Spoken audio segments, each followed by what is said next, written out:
The Johnson family home on the south side of Atlanta buzzed with life that Saturday evening. Balloons swayed from the porch railing, the smell of barbecue drifted from the backyard, and laughter echoed through the neighborhood. It was Henry Johnson's 60th birthday, a milestone that had brought together relatives, old friends, and neighbors. Inside the living room, decorated with gold and white streamers, his daughter Lisa adjusted her dress nervously. She was 23, slender, with soft curls bouncing around her shoulders. Tonight wasn't just about her father. It was about proving she could stand tall in front of family who never stopped comparing her to her older brother, David. "Girl, relax," whispered her cousin Maya, giving her arm a playful squeeze. "It's your daddy's night. He's gonna cry when he sees what y'all planned." Lisa forced a smile, scanning the room where her father greeted guests with his booming voice and warm handshake. He wore a tailored navy blue suit that made him look like a man who still carried the pride of his youth. Her mother, Patricia, floated gracefully by his side, ensuring the food trays stayed filled. When the music dipped, David tapped a glass with a spoon, commanding attention. "Ladies and gentlemen," he announced, grinning, "we are here to honor a man who has carried us, guided us, and loved us, our father, Henry Johnson." Applause filled the room. Henry chuckled and lifted his hand. "All right now, y'all gonna make me emotional before I even cut the cake." Lisa's heart raced. She didn't know that before the night ended, the joy in her father's eyes would turn into something far more complicated. As the guests clapped and the music softened, David stepped aside, motioning toward Lisa. Her stomach tightened as all eyes shifted to her. This was her moment. She picked up the velvet box that had been hidden beneath the gift table, her palms sweating against the smooth surface. "Daddy," Lisa began, her voice trembling slightly, "you've always given us your best. Tonight, I want to give you a little piece of how much I love you." Henry's brows lifted with surprise as she handed him the box. Patricia leaned closer, curious, while the guests leaned in, whispering. Slowly, Henry opened it. A glimmer of diamonds caught the light, reflecting across the room. It was a gold bracelet, sleek, heavy, and stunning, etched with Henry's initials. But before Henry could say anything, he chuckled and shook his head. "Baby girl, I was supposed to be the one getting spoiled tonight, not you." Lisa frowned, confused, until Henry reached into his jacket pocket. From it, he pulled another box, smaller but no less elegant. He handed it to her. "This," Henry said, his voice dropping with emotion, "is for you.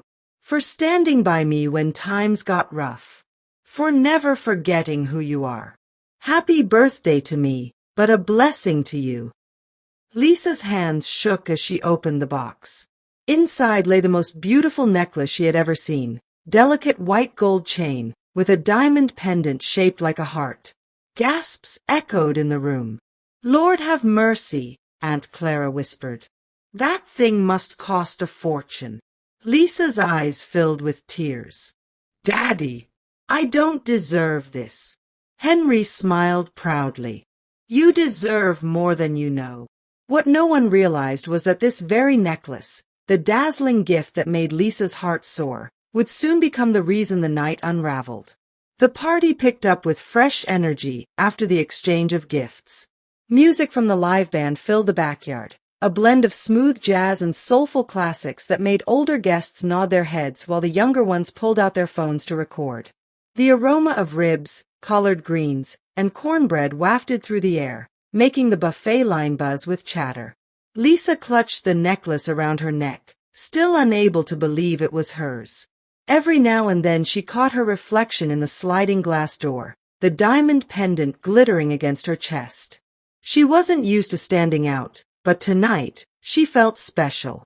"Girl, you shining like Beyoncé," Maya teased, sliding up beside her with a plate of food. "Your daddy just set the bar high. Anybody trying to impress you gonna have to come with some serious money." Lisa laughed, but her cheeks flushed. She didn't want people to see her as spoiled. "It's not about the money," she whispered. "It's about what it means." Across the yard, Henry raised a glass of champagne. "Family," he boomed. "Tonight, we celebrate life. I thank God for 60 years, for my wife who's held me up, for my son who's carried my name, and for my daughter who's my joy." His eyes lingered on Lisa with warmth that made her chest swell. Guests cheered, and David wrapped an arm around his father, smiling for the camera flashes. Lisa stood nearby, grinning, her heart glowing as brightly as her necklace. Yet beneath the laughter and the clicking of cameras, a quiet unease crept into the night. Somewhere between the hugs, the music, and the dancing, Lisa's treasure, the gift her father had trusted her with, would slip away. The night grew livelier as more guests arrived, filling the Johnsons' backyard with laughter and music. Children ran around chasing balloons, while the elders settled into chairs swapping old stories about Henry's youth. Lisa, still glowing from her father's words, moved through the crowd, greeting relatives and distant cousins she barely remembered. The necklace rested delicately on her collarbone, catching every flicker of light from the party lanterns. "Lisa, let me get a picture of you with Daddy," Patricia called from near the cake table.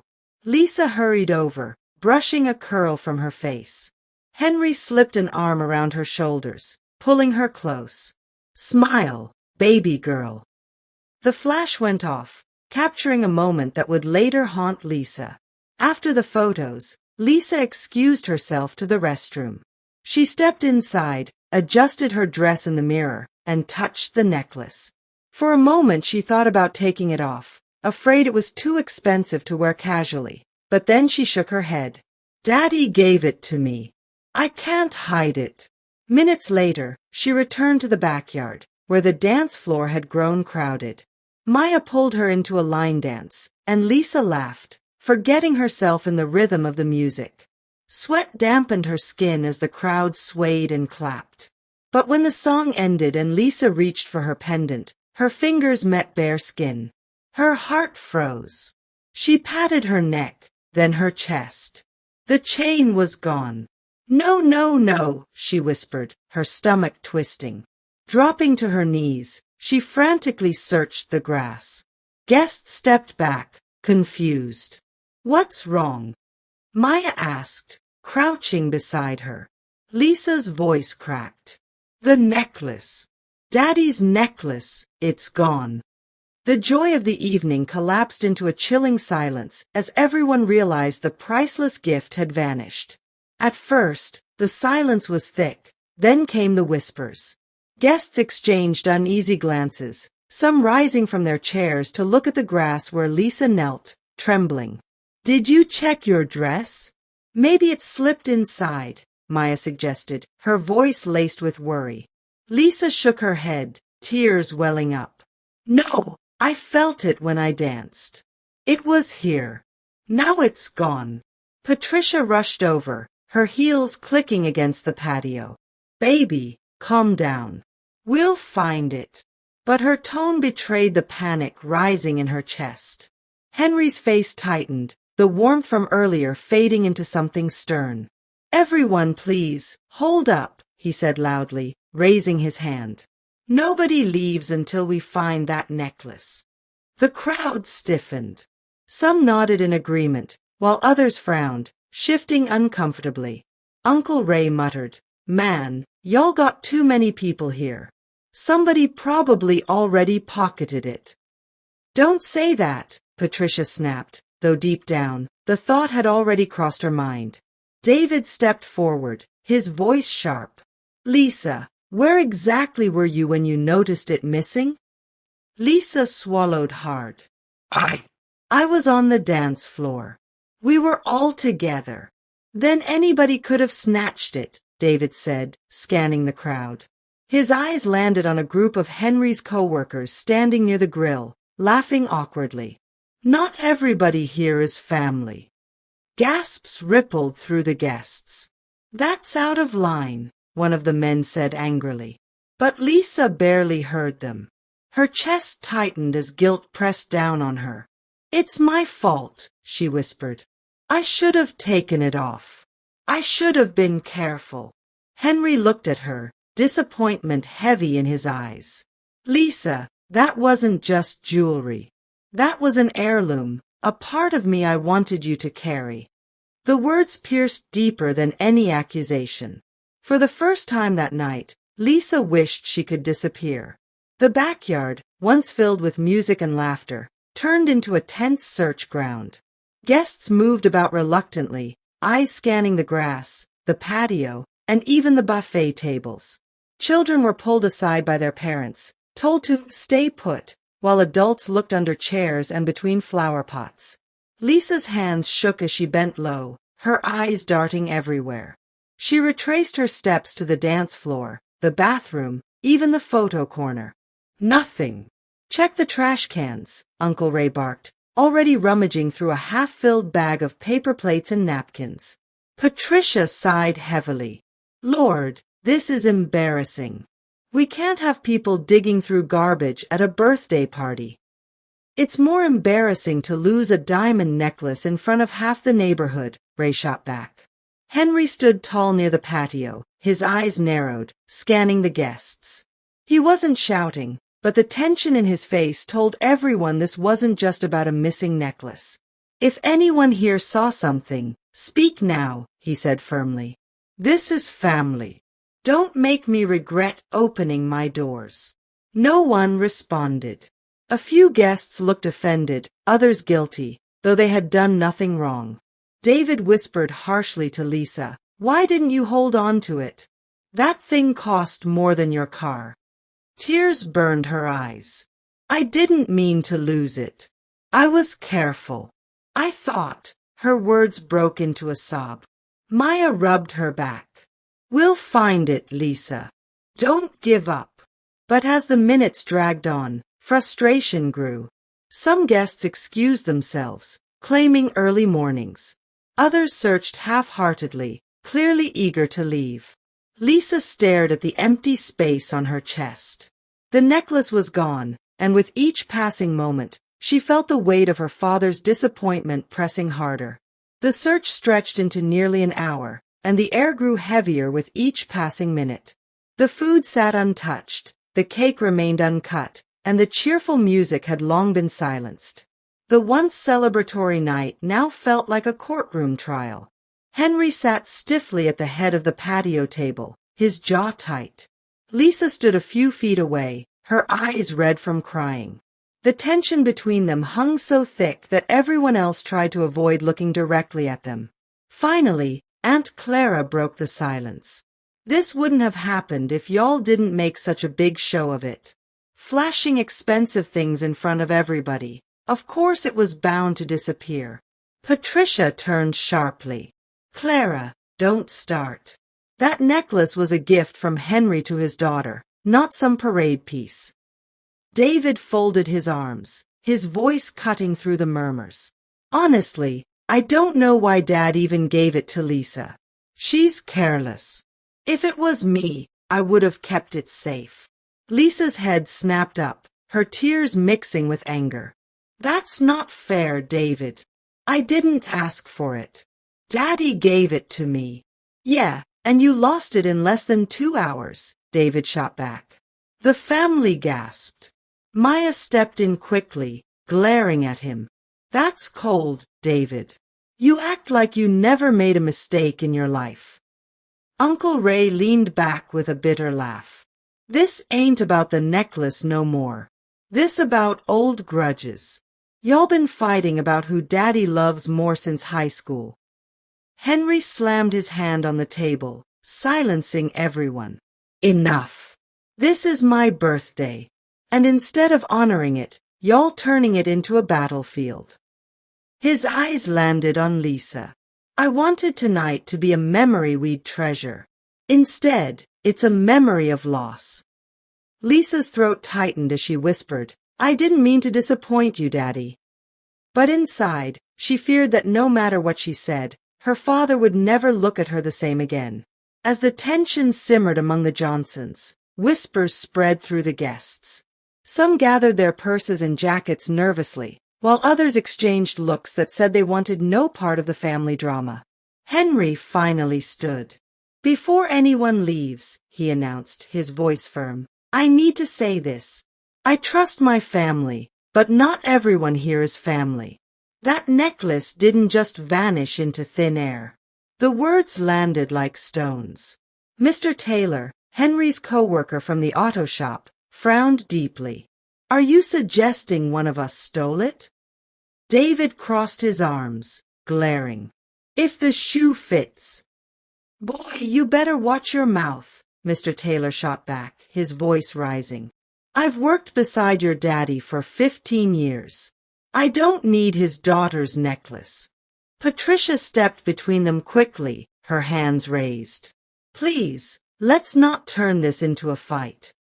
But suspicion had already taken root.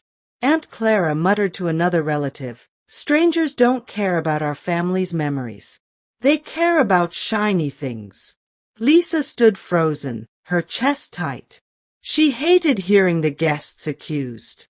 She had seen the way her father's co-workers respected him. Would they really betray him like this?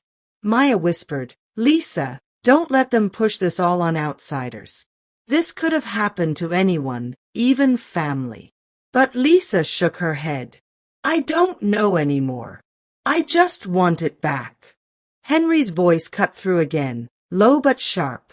Whoever has it, just give it up. No questions asked. We'll forget it ever happened. But if you walk away tonight with it, you'll answer to me. The backyard went quiet again. Eyes darted. Hands clutched bags a little tighter. For the first time, Lisa realized, the necklace wasn't just missing. It had become a test of loyalty, dividing friends from foes, and maybe even tearing her family apart. The weight of the night pressed down on Lisa like a stone. She slipped away from the crowd, retreating to the dimly lit side of the house where the noise of the arguing guests faded into a dull hum. Leaning against the wall, she finally let the tears fall. Her chest heaved with every sob. The necklace wasn't just a piece of jewelry. It was her father's trust, his love, his acknowledgement that she mattered just as much as David. And now it was gone. Maya found her huddled there, arms wrapped around herself. Lisa, she said softly, crouching beside her. Hey, don't do this to yourself. Lisa shook her head. You don't understand. Daddy looks at me like I failed him. Like I'm worthless. Stop that, Maya said firmly, gripping her shoulders. You're not worthless. You're human. Anybody could have lost it. And honestly, if that necklace means more to him than you do, then that's his problem, not yours. But Lisa's tears only came harder. He gave it to me because he believed in me. And now, the first chance I get, I let him down. David was right. I'm careless. Maya sighed and pulled her into a hug. David's jealous, that's all. Don't let his words dig into you. He's been competing with you for your daddy's attention since forever. This is just fuel for him. Lisa buried her face into Maya's shoulder. I just want to fix this. I'd give anything to make it right. From the corner of the yard, Henry stood unseen, watching his daughter cry. His face was unreadable, torn between disappointment and the ache of seeing the little girl he once carried on his shoulders breaking under the weight of his gift. Henry finally stepped forward from the shadows, his polished shoes crunching softly against the gravel. Lisa quickly wiped her tears, straightening when she saw him. But his eyes, once filled with warmth that evening, now carried a sharpness that made her chest tighten. Lisa, Henry said quietly, but his voice cut deeper than if he had shouted. Why weren't you careful? You knew how much that necklace meant. Lisa's lips trembled. Daddy, I swear I didn't mean to lose it. I didn't mean to? Henry interrupted, his brow furrowing. Baby, that necklace wasn't just expensive. It was your grandmother's. I had it reset, polished, made new for you. It carried her prayers, her blessings. And now it's gone. Lisa froze, her breath catching in her throat. She hadn't known. No one had told her the necklace carried such history. Grandma's, she whispered. Henry nodded slowly, his face heavy with pain. She wore it to church every Sunday until the day she passed. I wanted you to have it because I thought you'd honor it. I thought you'd hold on to it like it was a part of your soul. Lisa's tears returned, streaming down her cheeks. Daddy, please. I didn't know. If I had known, I would've. You should have cared enough to protect it, whether you knew or not, Henry snapped, his voice rising now. Guests nearby turned their heads, their faces drawn in pity. Patricia stepped in quickly, placing a hand on Henry's arm. Henry, don't do this here. She's already hurting. But Henry shook his head. Patricia, my daughter needs to understand. Carelessness has consequences. Love is proven through responsibility. And tonight, she showed me she's not ready. The words shattered Lisa more than the loss itself. She wanted to beg for forgiveness, but all she could do was bow her head in shame as her father walked away, leaving her standing alone in the cool night air. Lisa stayed frozen where her father had left her, tears slipping silently down her cheeks. She wanted the ground to open up and swallow her whole. The laughter from earlier felt like a memory from another lifetime. Soft footsteps approached, and then her mother's familiar perfume drifted close. Patricia wrapped her arms around Lisa without a word. For a moment, Lisa resisted, but the warmth of her mother's hold broke the last of her defenses. She collapsed into her chest, sobbing. "Sure," Patricia whispered, stroking her daughter's curls. "Let it out, baby. Let it all out." Lisa gasped through tears. "Mom, he hates me. Daddy will never forgive me." Patricia pulled back gently, holding Lisa's face in her hands. "Don't you ever say that. Your father may be angry, but hate? Never. You're his heartbeat, Lisa. That necklace may have meant a lot, but you mean more." "But I let him down," Lisa said hoarsely. "I lost something Grandma wore every Sunday. I destroyed his trust." Patricia shook her head, her eyes shining with quiet strength. "You're not defined by one mistake. Henry is hurt because that necklace carried memories, but he's also hurting because he sees how much you're hurting. Fathers can be proud and stubborn, but love runs deeper than pride." Lisa sniffled, leaning into her mother's shoulder again. "What if it never turns up? What if I never get it back?" Patricia kissed her forehead. "Then we learn to live without it. What matters is the love between us. No necklace, no gift, no tradition can take that away." For the first time that night, Lisa's breathing steadied. Her mother's words didn't erase the pain, but they reminded her she wasn't as alone as she felt. Back in the backyard, the search had slowed but the arguments hadn't. Aunt Clara sat fanning herself with a paper plate, whispering loudly enough for everyone to hear. Henry should have known better than to hand that necklace to Lisa. That girl was always a dreamer, not a keeper. David smirked, pretending not to listen, but his silence spoke volumes. Patricia returned with Lisa, her arm protectively looped through her daughter's. "Enough, Clara," she snapped. "I won't let you turn this into gossip hour. This is about a necklace, not a verdict on my child's worth." But Uncle Ray, who had always held grudges against Henry's success, leaned forward in his chair. "Maybe it's more than that. Maybe this family's been covering cracks for too long. Everybody knows David's the golden boy. And Lisa, she's been fighting for her daddy's attention since she was little. Ain't that the truth?" The words cut Lisa deep, even though she tried to ignore them. Henry, still brooding, clenched his jaw. He didn't deny it. He didn't defend her. And that silence hurt more than accusations. The room of relatives shifted uncomfortably. Secrets long buried now hung in the air. Favoritism, jealousy, comparisons that had poisoned family ties for years. And all of it had spilled out because of one missing necklace. By the next morning, word had spread through the neighborhood. The Johnsons had lost a diamond necklace at Henry's party, and whispers floated like smoke. Some said it was stolen, others that Lisa had misplaced it and was too embarrassed to admit. Henry, unable to rest, called the police. Officers arrived and took statements. They asked to search the yard, the trash, even questioned some guests who were still lingering when the party ended. Lisa sat on the porch steps, hollow-eyed. She hated the stares from neighbors, the murmurs from extended family. It felt like everyone had turned her life into a crime scene.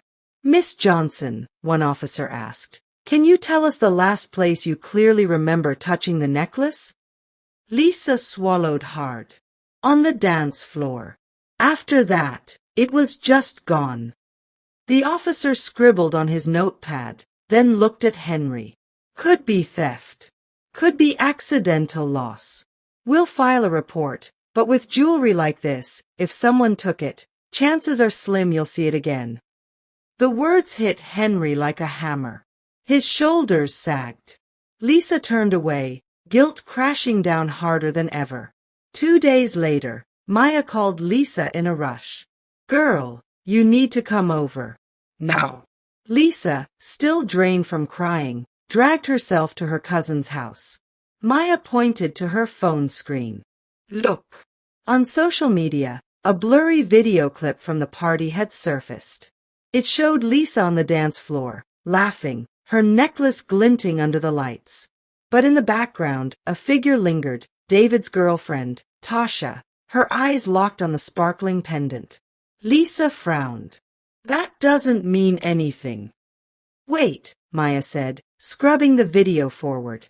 In one frame, Tasha brushed past Lisa, her hand grazing suspiciously close to her neck. Lisa's heart pounded. "No, Tasha wouldn't." Maya crossed her arms. "Wouldn't she? She's always had a chip on her shoulder about not being accepted by the family. And you know David's been fighting with her about money. What if this was her way out?" The possibility burned like fire in Lisa's chest. Could betrayal have been so close, right under her nose? That evening, Henry called a family meeting. The living room buzzed with tension as David, Tasha, Lisa, Patricia, and Maya sat in a tight circle. Henry wasted no time. He placed Maya's phone on the table and played the video. Everyone watched in silence. When the frame froze on Tasha's hand near Lisa's neck, gasps filled the room. David shot up from his chair.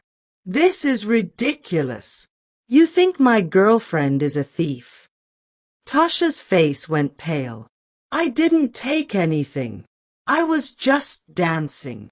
Henry's eyes bore into her. "Then explain why your hand was there. Explain why, after that moment, the necklace was gone." Tasha stammered. I don't know." Lisa's voice cracked. "Tasha, please. If you took it, just give it back. Daddy won't press charges. Just don't let this tear us apart." David clenched his fists, torn between defending Tasha and facing the truth. Finally, he looked at her. "Tasha, do you have it?" Tears welled in her eyes. She reached slowly into her purse, pulling out the necklace. Gasps echoed. Lisa covered her mouth with her hands. "I didn't mean to steal it," Tasha cried. I felt like I'd never belonged to this family.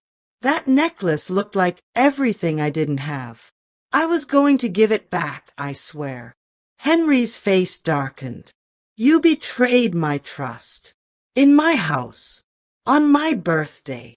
David buried his face in his hands, ashamed. The room was silent as Henry picked up the necklace. He held it in his hand, staring at the diamonds that had caused so much chaos. Then he looked at Lisa. "Baby girl," he said softly, "this necklace doesn't define you. I gave it to you because I see you, not because you're perfect, but because you're mine." Lisa's tears flowed freely. "Daddy, I'm sorry.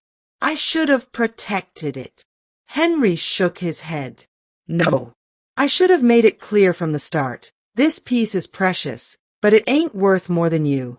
Not now, Not ever. He turned to Tasha. As for you, you made a mistake. A big one. But stealing out of jealousy will only chain you to bitterness. If you want to belong to this family, earn it with honesty, not theft. Tasha sobbed, whispering apologies. David sat broken, realizing how blind his pride had made him. Finally, Henry clasped the necklace around Lisa's neck again. You carry your grandmother's prayers, not just through this jewelry, but through the woman you are becoming. Don't ever forget that. The family sat in silence, the weight of his words settling in. The party was long over, the cake stale, the balloons deflated. But in that moment, something more important had been restored. Not the necklace, but the bond of a father and daughter who finally understood each other.